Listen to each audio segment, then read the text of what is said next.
Hey skiers, it's Bob with SkiEssentials.com. Welcome to our 2024 ski test. Got a Head Supershape E Speed for you today, and this thing's just a ripping front side cruiser with no speed limit and just a ton of edge grip and torsional stiffness to it. Really sets this thing apart from other skis, even in the Supershape realm, as being one of the narrower versions. It's going to be a little bit more leaning towards that race side. It's 68 millimeters underfoot. It's pretty darn narrow. This kind of keeps it out of that intermediate and even early advanced range, puts it more squarely in the expert and former racer category, mainly because if you don't have a certain skill set, it's just darn difficult to balance on this narrow waist. It ends up feeling more like a hockey skate than a ski, and if you're not prepared for it, it ends up being pretty demanding and just kind of difficult to keep up with. But from a construction standpoint, they use their World Cup sandwich sidewall technology, dense wood core, 2 sheets of metal. They use a strip of graphene in this ski that really helps stiffen it, as if they needed even further stiffening. But that graphene does a great job at incorporating a light weight and a stiff flex to make this thing feel different than any other ski out there.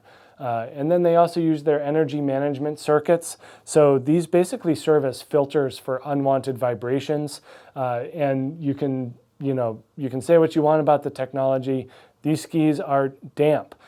So the metal, the EMC, that dense wood, it all goes into making this ski about as chatter-free as they get, especially if you're up on edge. They're not the lightest skis or the easiest skis out there, especially given this narrow waist width, but the resulting performance you get is very close to race room technology and performance.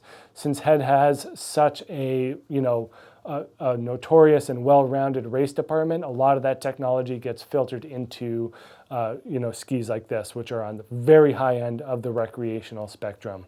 They end up being pretty stiff, so getting the ski to be engaged in the full aspect of the side cut does require some skill, strength, and technique for sure. They do have a 14-meter turn radius here in the 170.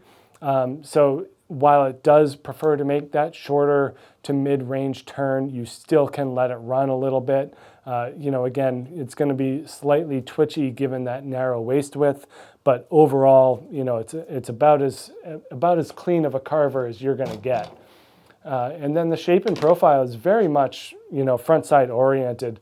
Lots of positive camber underfoot, even with a slightly heavier protector binding on this ski.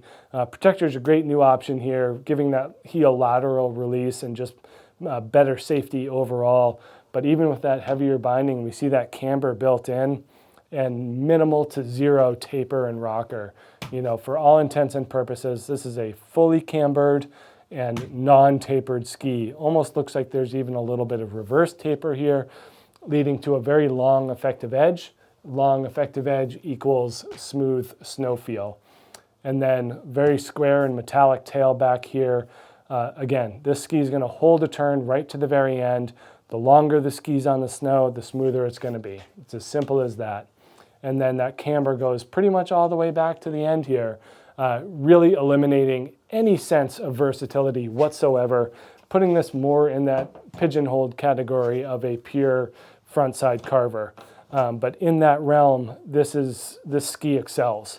So if you spend most of your time on front side, or if you're looking for a front side option for your skis, this is about as good as it gets, super close to a race ski while keeping it just a little bit more in that recreational side of the spectrum. Make sure you check out this Head Supershape E Speed here at SkiEssentials.com, and we'll see you out there on the hill. Bye.